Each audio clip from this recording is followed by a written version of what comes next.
தமிழாம் இலக்கிய கழகம் வழங்கும் குரல் பேசு வாகை சூடு.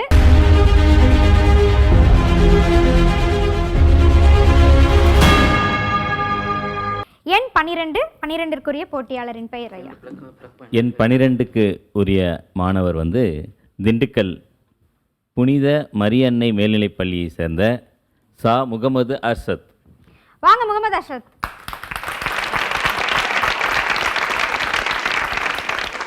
அர்ஷத் எப்படி இருக்கீங்க? நல்லா இருக்கேன். தயாரா இருக்கீங்க? எது கொடுத்தாலும் எந்த அம்பு வந்தாலும் அதை எதிர்கொள்ள தயாரா இருக்கீங்க? கேடயம் இருக்கு, பார்த்துருவோம். போ அவருக்கான தலைப்புங்க ஐயா. எண் 12க்கான தலைப்பு வேண்டற் பாற்று அன்று. 871வது குறள். அதிகாரம் பகைத்திறன் தெரிதல். சரியா வந்திருக்கா? தேத்திரலாமா? தேத்திரலாம். கேடயத்தை எடுத்துட்டீங்களா? அவர் தயாரா இருக்காரு. நம்ம என்ன பண்ணணும்? கை தட்டி நம்ம அவ்வளவுதான்.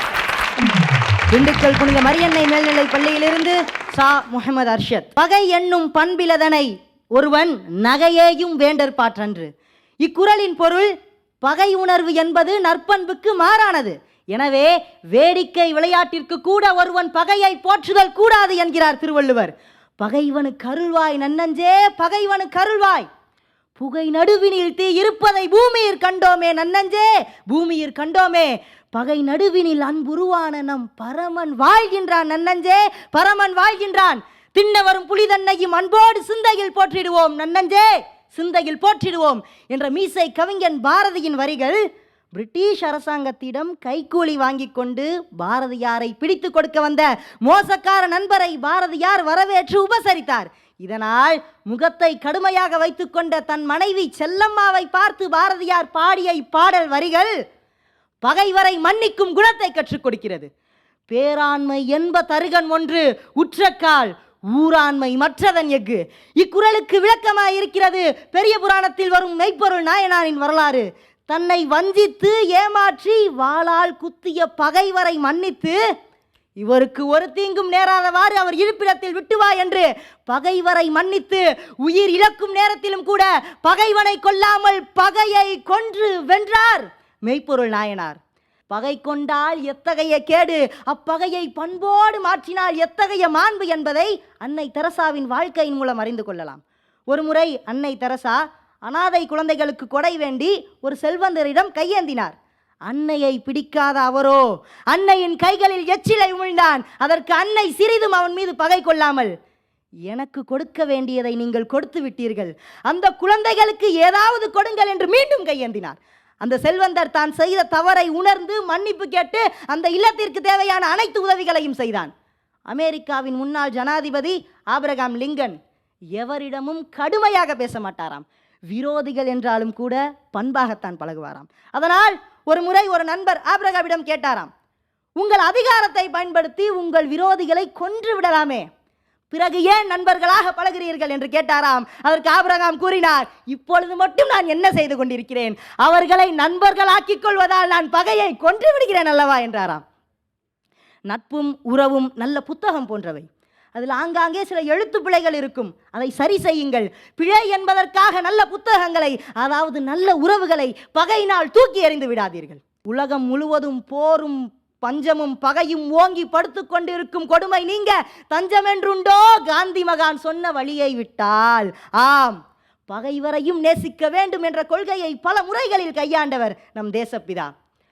ஓர் வயிற்றில் பிறந்த பாரத தாயின் மக்கள் சண்டை செய்தாலும் நாம் எல்லாம் சகோதரர் அன்றோ என்ற பாரதியின் வரிகளை கருத்தில் கொண்டு நாம் அனைவரும் இந்தியர்கள் என்ற ஒருமித்த குரலோடு பகையில்லா மனிதம் கொள்வோம் என்று கூறி என் உரையை நிறைவு செய்கிறேன். நன்றி. உங்களுடைய பேச்சு திறமையை வெளிப்படுத்திட்டீங்க. அது எந்த அளவுக்கு மக்களிடம் போய் சென்றிருக்கிறது என்று நடுவரிடம் கேட்டு தெரிந்து கொள்ளலாம். ரொம்ப இயல்பாக இருந்தது பேச்சு, அதுக்கு முதல் பாராட்டு. நிறைய மேற்கோள்களும் நல்லா இருந்தது. ஆபிரகாம் லிங்கன்லேருந்து அண்ணல் காந்தி, இதிகாசம் ராமன் கதாபாத்திரத்திலேருந்து எல்லாமே பொருத்தமாக இருந்தது. விளையாட்டுக்கு கூட பகையாக இருக்கக்கூடாது என்பதை பேசுனீங்க. நீங்களும் அப்படி இருக்கணும்னு சொல்லிட்டு வாழ்த்துக்கிறேன். நன்றி. ஐயா விளையாட்டுக்கு கூட பகையா இருக்கக்கூடாதுன்னு சொன்னார். இப்போ விளையாட்டுலேயே பகையாக தான் விளையாடுறாங்க. பப்ஜின்னு ஒன்று வச்சுருக்காங்க, இன்னொன்னுமோ வச்சுருக்காங்க. எல்லாத்துலேயுமே திட்டிக்கிட்டே விளையாடுறாங்க. ஓடுறா ஓடுறா, புடுறா அவனை புடுறா, என்ன அச்சு நொறுக்க அவனை போட்டல்ல, இப்படி தான் விளையாடுறாங்க. சொல்கிறாங்க இல்லையா? உங்களுக்கு மத்தியில் தான் இதை நாங்கள் சொல்லி ஆகணும். நம்ம சொன்ன வள்ளுவம் என்ன சொல்லியிருக்கு அப்படின்றத புரிஞ்சிருக்கீங்க. அது பேச்சுக்கு மட்டும் இல்லை, வாழ்க்கைக்கும் பயன்படட்டும். வாழ்த்துகள். அடுத்த போட்டியாளருக்கான எண் எடுத்துக்கலாமா? எண் 1 வந்திருக்கின்றது. எண் 1க்கான அந்த போட்டியாளரின் பெயர் சென்னை மேற்கு முகப்பேரில் இருக்கிற வேளம்மாள் வித்யாலயாவிலிருந்து ஸ்ரீநந்தனா. வாங்க ஸ்ரீநந்தனா. நந்தனா எப்படி இருக்கீங்க? நம்ம தொடர்ந்து பார்த்துக்கிட்டே இருக்கோம்னு நினைக்கிறேன். கோப்பை கைக்கு வர வரைக்கும் விடுறதா இல்லை, தொடர்வோம் பயணத்தை அப்படின்னு வந்திருக்கீங்க. என்ன தலைப்பு வந்திருக்குன்னு தெரிஞ்சுக்குவோமா? செய்நன்றி அறிதல் அதிகாரத்திலிருந்து 106வது குறள், துன்பத்துள் துப்பாயார் நட்பு அப்படின்னு முடிகிற அந்த குறள். முக்கணியே முப்பாலே மூவாத முத்தமிழே செம்மொழி மாங்குடும்பம் சீராட்டும் செம்மொழியே எம்மொழிக்கும் மூத்தவளே என்றென்றும் நிலைத்தவளே கண்ணே நீ ஞாலக்கனி. ஆம், தமிழ்மொழி ஞாலத்தின் கனியாக விளங்குகின்றது. தமிழன்னை தூக்கி பிடித்த மகன் திருமகன் வள்ளுவன். அவனை வணங்கி எனது உரைக்குள் நான் செல்கிறேன். இந்த பொல்லாத உலகத்திலே ஏன் என்னை படைத்தாய் இறைவா? நம்ப முடியாமல் கதரும் கதறல் உனக்கே கேட்கவில்லையா? இந்த 11 பருவத்தில் யாரை நாங்கள் நம்புவது, யாரை நாங்கள் நம்பக்கூடாது, யாருடன் நட்பு, யாருடைய நட்பு நம் வாழ்வை மேம்படுத்தும் என்று ஒரே தலைவலி.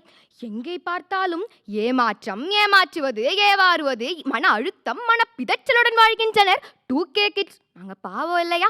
அப்போ திடீர் என்று என் நித்தனத்தில் எனது பூட்டன் திருவள்ளுவர் வந்து சிறிது உரையாடிவிட்டு சென்றான்.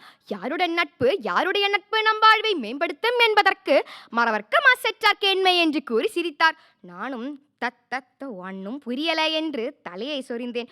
அதற்கு அவரோ ஒரு ஏழை விவசாய குடும்பத்தில் பிறந்து தனது தாயாரின் உழைப்பை கண்டு தானும் அவளைப் போல உழைக்க வேண்டும் என்று கருதியபடியே தனது படிப்பை முடித்து ஒரு தனியார் நிறுவனத்தில் ஒருவர் வேலை செய்கிறார். அவருடைய கடினமான உழைப்பையும் நேர்மையான குணத்தையும் கண்ட அந்த நிறுவனம் சில பல தலைமை பொறுப்புகளை அளிக்கிறது. அதையும் அவர் திறன்பட செய்திட மிக பெரிய லாபத்தை ஈட்டி கொடுத்தார். அதையும் அனைவரும் அசிர்ந்து பார்த்தார்கள். அப்போதுதான் அந்த நிறுவனருக்கு கூறுகிறார் திருவள்ளுவர், மறவர்க்க மாசற்றார் கேண்மை என்று. அதை புரிந்த அந்த நிறுவனர் அந்த நிறுவனத்தின் முழு தலைமை பொறுப்பையும் அவரிடமே ஒப்படைக்கிறார். அவரும் அதை புரிந்து கொண்டு திறன்பட செயல்பட இன்றைக்கு 7 கண்டங்களில் 150க்கும் மேற்பட்ட கிளைகளை நிறுவி உலகின் நம்பர் 1 நிறுவனமாக வளர்ந்து கொண்டுதான் இருக்கிறது. ஆம் நடுவர் அவர்களே, அதுதான் டாடா நிறுவனம். அதனுடைய தற்போதைய தலைமை பொறுப்பாளர் யார் என்று தெரியுமா? நம் தமிழ்நாட்டைச் சேர்ந்த சந்திரசேகரன் ஐயா அவர்கள். மறவர்க்க மாசற்றார் கேண்மை என்பதனை ரத்தன் டாடா நன்கு உணர்ந்ததால் தான் இன்றைக்கு உலகம் போற்றும் அளவில் மிக பெரிய நிறுவனமாக வளர்ந்து கொண்டே இருக்கிறது. குற்றமற்றவரின் நட்பை, அதாவது மாசற்றவரின் நட்பை கூட வச்சுக்கோ, நீ டாப்ல போயிடலாம் என்று சொல்லிட்டு என்ன புரியுதா என வள்ளுவர் கேட்டார்.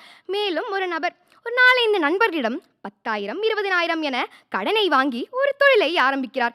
ஆரம்ப காலத்தில் மாபெரும் நஷ்டம், லாபமே கிடைக்கவில்லை.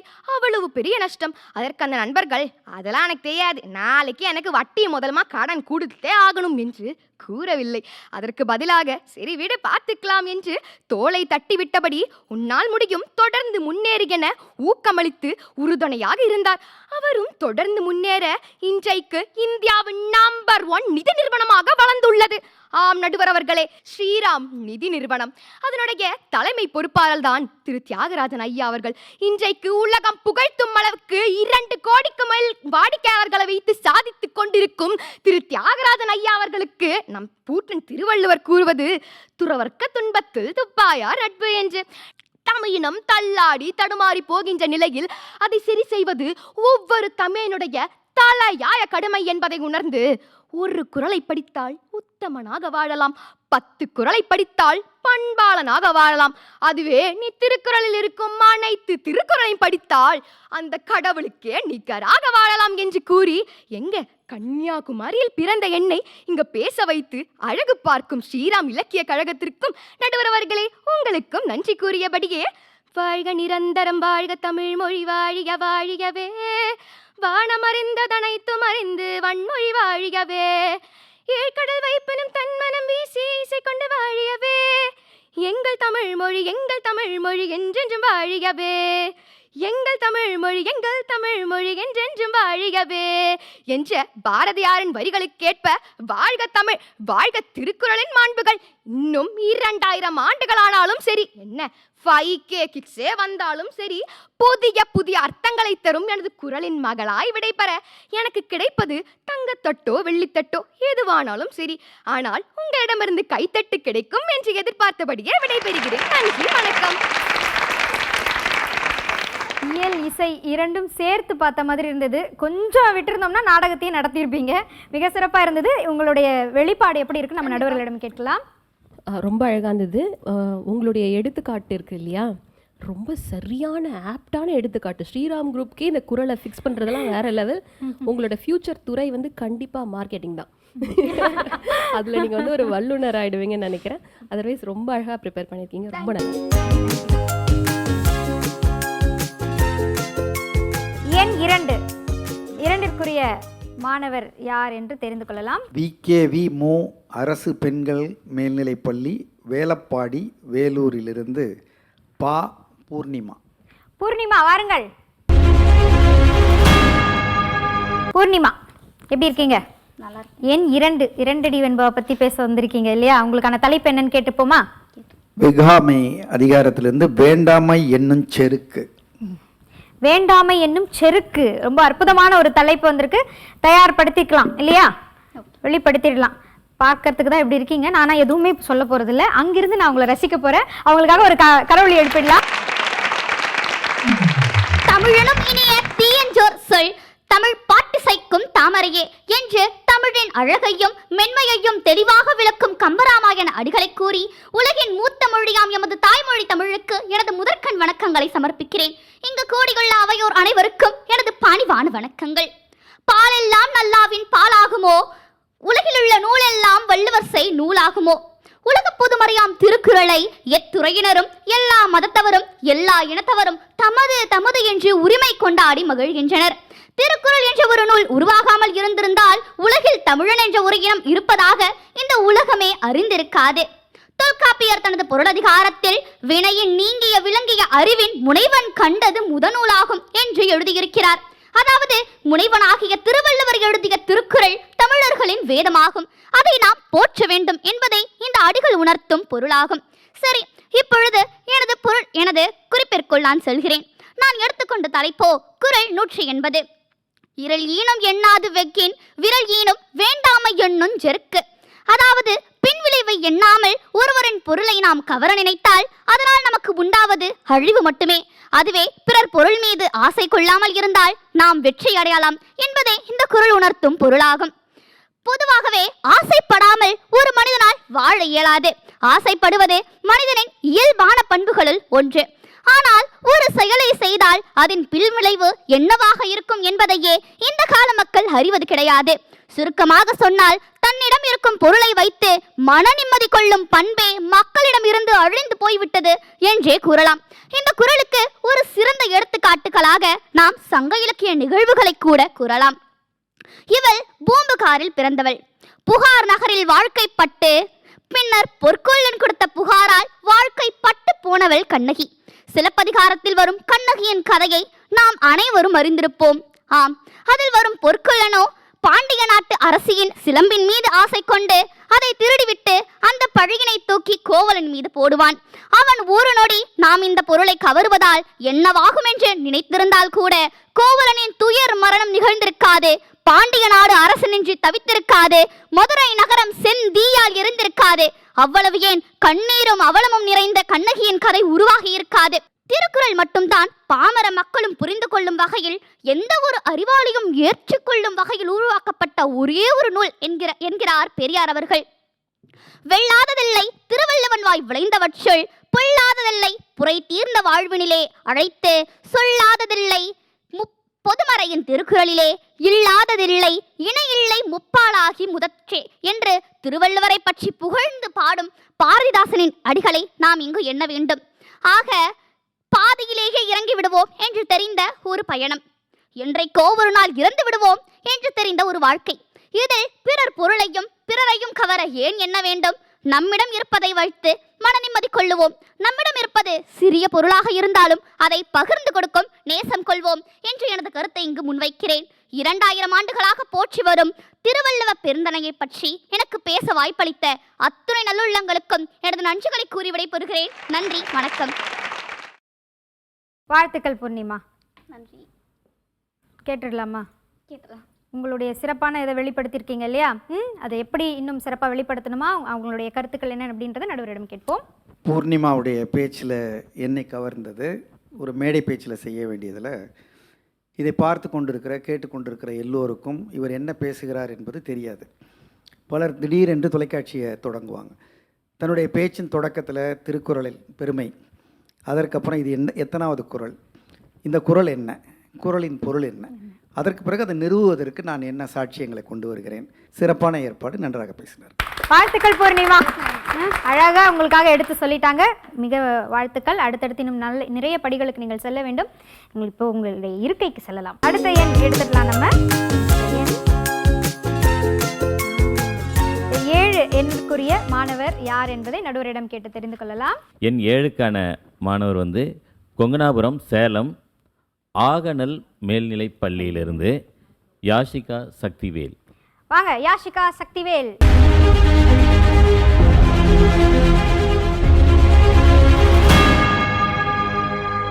யாஷிகா, நம்ம போன முறையும் பார்த்தோம் இல்லையா? காத்து மட்டும்தான் வருதுமா, பேசுங்க. பார்த்தீங்களா இல்லையா? ஆமாவா இல்லையா? அதே அதே அக்காவா? என்ன அதே அக்கா தானே? அதே அக்கா, அதே ஆடை. அப்படியா? ஆடை வரைக்கும் இவங்க புரிஞ்சு வச்சிருக்காங்களே. அப்பா அப்பா, நீங்க ஒரு பொறுமையா பேச. ஒரே மாதிரி. நிறம் மட்டும் ஒரே மாதிரி. அது உண்மை நிறம்ல வராதுல்ல. ஆடை நிறத்தை சொன்னாங்களா? அப்ப வந்து யாஷிகா தயாரா இருக்கீங்க நீங்க? எல்லா விஷயங்களையும் அப்படியே பொட்டுன்னு எப்படி போட்டு உடைக்கிறீங்களோ, இப்போ கொடுக்க போகிற தலைப்பையும் அதே மாதிரி நம்ம செஞ்சிடலாமா? உங்களுடைய ஆடை ரொம்ப அழகாக இருக்குது. ஒருவேளை அதை எதிர்பார்த்து சொல்லியிருப்பாங்களோ? ஆமாம், தாவணியில் ரொம்ப அழகாக வந்திருக்காங்க. சொன்னோன்னே சிரிக்கிறாங்க. தலைப்பு கேட்டுருவோமா யாஷிகா? அதிகாரம் இறைமாட்சியிலிருந்து நிலநான்பவர்க்கு 383வது குறள்மா. குறளுக்கு இனிமை சேர்த்துடலாமா, பலம் சேர்த்துடலாமா? தயாராக இருக்கீங்களா? யாஷிகாவிற்கு ஒரு கைத்தட்டல் கொடுத்துருங்க. என் தாயா இருந்து தளர் நடை காட்டி, என் நாவா இருந்து நயம் புரிந்தூட்டி, பதுமையா இருந்த என்னை செந்தமிழ் பயில வைத்த தமிழ் தாயே, உன்னை வணங்கி மகிழ்கிறேன் வழித்துணை வேண்டி. அனைவருக்கும் வணக்கம். 7 சீரிலில் கொஞ்சம் வரியில் 7 உலக வாழ்க்கையை எதிர்காலத்திற்கு அழகாக எடுத்துரைத்தாய். தமிழ் என்ற சொல்லை பயன்படுத்தாமலும் தமிழுக்கு பெருமை சேர்த்த தமிழ் புலவன் நீ. தமிழ் பால் கொண்ட ஈர்ப்பால் நீ குரட்பா கொண்டு முப்பால் தந்தாய். அந்த முப்பாலிலிருந்து நான் எடுத்துக்கொண்ட ஈரடி வெண்பா 2 அடி குரட்பா என்ன தெரியுமா? தூங்காமை, கல்வி, துணிவுடைமை இம்மூன்றும் நீங்கா நிலநாள்பவருக்கு. அஞ்சாமை, ஈகை, அறிவூக்கம் இந்நான்கும் எஞ்சாமை வேந்தருக்கு இயல்பு என்ற குறளிலே ஒருவன் நல்ல தலைவனாக வேண்டுமெனில் அஞ்சாமை, ஈகை, அறிவு, ஊக்கம் இந்நான்கும் இயல்பாகவே அமைந்திருக்க வேண்டும் என்கிறார் வள்ளுவர். ஒருவன் தலைவனாகி பதவிக்கு வந்த பிறகு நீங்காமல் காக்க வேண்டிய 3 குணங்களை பற்றி வள்ளுவர் குறிப்பிடுகிறார். தூங்காமை, கல்வி, துணிவுடைமை இம்மூன்றும் நீங்கா நிலநாள்பவருக்கு. இங்கு தூங்காமை என்றால் தூக்கமின்மை என்று பொருள் அல்ல. தூங்காமை என்றால் எந்த ஒரு செயலையும் காலம் தாழ்த்தாமல் அதை உடனடியாக நிறைவேற்றக்கூடிய ஆற்றலும் வல்லமையும் உள்ளவனாக ஒரு அரசன் இருக்க வேண்டும். அரசனின் நீதியில் நொடி தவறிவிட்டால் நொடி பொழுதில் மரணம் என்பார்கள். அயராது உழைத்து நொடி பொழுது கூட தாமதிக்காமல் நல்லதோர் முடிவை எடுக்கக்கூடியவனே சிறந்த வேந்தனாவான். இது முதல் செய்தி. அடுத்ததாக வள்ளுவர் குறிப்பிடுவது கல்வி. அரசர்கள் பொருட்செல்வத்தோடு கல்வி செல்வமும் மிக உடையவர்களாக இருக்க வேண்டும். நாளுக்கு நாள் தன்னை கல்வியில் மேம்படுத்திக் கொள்பவனே சிறந்த வேந்தனாவான். நீங்காமல் காக்க வேண்டிய அரண்களில் 2வதாக வள்ளுவர் கல்வியை குறிப்பிட்டுள்ளார் என்றால் அக்கல்வியின் முக்கியத்துவத்தை அறிந்தவனாக உணர்ந்தவனாக ஒரு வேந்தன் இருக்க வேண்டும். இறுதியாக வள்ளுவர் குறிப்பிடுவது துணிவுடைமை. நிறைய நேரங்களில் அரசர்களிடமிருந்து எடுக்கப்படும் முடிவுகள் நடுக்கம் கொடுக்கக்கூடியவை. ஒவ்வொரு வீரனையும் பலியிட்டு ஒரு போரை வெல்கிறார்கள் என்றால் அப்போரை வெல்வதற்கு தேவையான முடிவுகள் எளிமையாக எடுக்கப்படுபவை அல்ல. இதை நான் அறிந்துதான் செய்கிறேன், இதற்கு நானே பொறுப்பு என்று மனதில் நினைத்துக்கொண்டு ஒரு துணிவுடன் செயல்பட வேண்டும். அந்த துணிவை தான் நீங்காமல் காக்க வேண்டிய அரண்களில் இறுதியாக வள்ளுவர் குறிப்பிடுகிறார். இம்மூன்றும் நீங்கா நிலன் ஆள்பவருக்கு. இந்த 3 குணங்கள் தான் ஒரு நல்ல ஆட்சியாளருக்கு அடையாளமாக இருக்கிறது. இம்மூன்று குணங்களையும் பின்பற்றாதவன் நல்ல ஆட்சியாளராக இருக்க முடியாது. அவன் எடுக்கும் முடிவுகளில் குழப்பங்கள் ஏற்படும். அவனால் சரியான முறையில் ஆட்சி செய்ய முடியாது. பெருஞ்சோற்று உதயன் சேரலாதன் என்ற மன்னன் நிலத்தை போன்ற பொறுமையும், ஆகாயத்தை போல் பரந்த அறிவும், ஆராயும் திறனும், காற்றை போல் வலிமையும், தீயை போல் அழிக்கும் திறமையும், குளிர்ந்த நீரை போல் அழியும் உடையவன் என்று முரஞ்சியூர் முடிநாகனார் என்று புலவர் குறிப்பிடுகிறார். உற்றுளி உதவியும் உருப்பொருள் கொடுத்தும் பிற்றை நிலை முனியாது கற்றல் நன்றே என்று பாண்டியன் ஆரியப்படை கடந்த நெடுஞ்செழியன் பாடியதிலிருந்து மன்னர்கள் கல்வியின் முக்கியத்துவத்தை அறிந்துதான் இருக்கிறார்கள் என்பது நமக்கு தெரிய வருகிறது. நெல்லும் உயிரன்றே, நீரும் உயிரன்றே, மன்னன் உயிர்த்தே மலர்த்தலை உலகம், அதனால் யான் உயிர் என்பது அறிகை, வேல்மிகுதானே வேந்தருக்கு கடனே என்ற பாடலில் நிலத்தில் பரவி வாழும் மக்களுக்கு உயிராக அமைவது எது? நெல் முதலிய உணவுப் பொருள்கள் அல்ல. உயிரும் பயிரும் தோன்றுவதற்கும் அவை வளர்ந்து வாழ்வதற்கும் அடிப்படையாக அமையும் நீரும் அல்ல. மண்ணையாளும் மன்னன் தான் மக்களுக்கு உயிராவான். இதை அறிவது வேளால் வெல்லும் படையுடைய வேந்தனின் கடமை என்று மோசிகீரனார் மன்னனுக்கு அவன் கடமையை உணர்த்துகிறார். இது இன்றைய காலங்களுக்கு முற்றிலும் பொருந்தும். இறுதியாக இன்று நாம் தேர்ந்தெடுக்கக்கூடிய அரசியல் தலைவர்கள் தூங்காமை, கல்வி, துணிவுடைமை ஆகிய இம்மூன்று அரண்களையும் அயராது பின்பற்றி செம்மையான ஆட்சி செய்யக்கூடியவர்களாக இருக்க வேண்டும் என்று கூறி எனக்கு இங்கு பேச வாய்ப்பளித்து பேசவிட்டு அமைதி காத்து ஒத்துழைத்த அத்துணை பேரையும் சிறந்தாழ்ந்து வணங்குவதே நல்ல பழக்கம். அதுவே எனது வழக்கம். தமிழே என்றும் என் முழக்கம். பேசி முடிக்கிறேன். வணக்கம்.